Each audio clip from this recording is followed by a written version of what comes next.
Hello everybody, Killatia here, and we are reviewing the Zone of the Enders HD collection for the PS3, also available for the Xbox 360.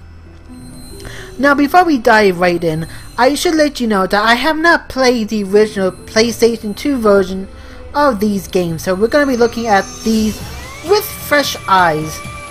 So are they good? Well, let's just say it's not for me. Let's talk about the first Zone of the Enders game real quickly here.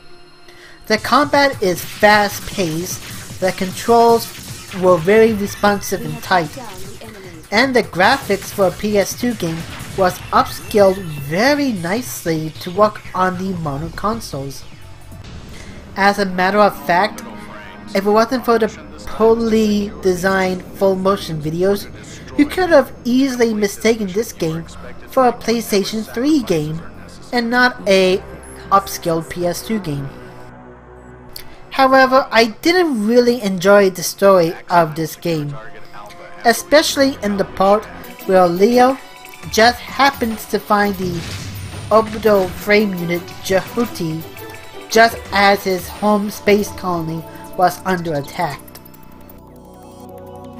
And I also didn't like how you had to go back and forth between different parts of the space colony just to advance a little bit further into the game. Now this type of gameplay may work well in Metroid, but I didn't think it did well with Zone of the Enders at all.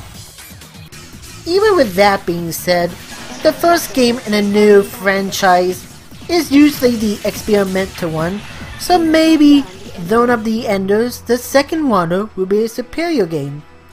And for the most part, it is. Gameplay remains the same with fast-paced combat and tight controls, but the graphics are greatly improved over the previous entry due to the cel-shading nature of the game. The full-motion videos are now replaced with clean animated animation to tell the storyline. And speaking of storyline, I really got into it, and I really felt sorry for the guy when he realized that he can't leave Jehuti or else he dies for good. Talk nonsense. Well, try it if you like.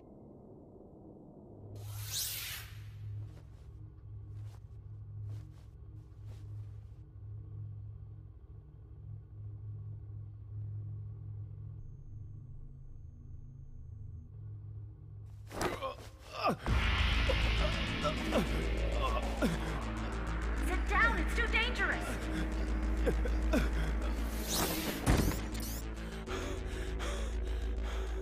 Don't do that again. Did you want to scare me to death? You're either stupid or insane!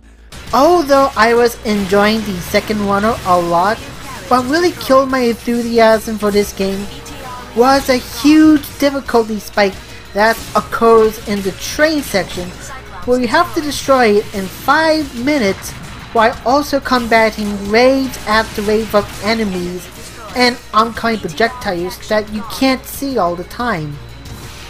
Now it wouldn't be so bad, but like I said, a huge difficulty spike occurs in this section, and it took me like at least an hour to get past this part. I don't care what anybody says, if it takes you an hour to get past something that should only last 5 minutes, that is terrible game design choices. I just hated the train section so much that once I beat this section, I just stopped playing the game altogether. That's how bad it was for me. I'm not saying that the Zone of the Enders HD collection is a bad set of games, but I really couldn't get into the games the way I hoped. Especially when I really enjoyed the Game Boy Advance game, Zone of the Enders Fist of Mars.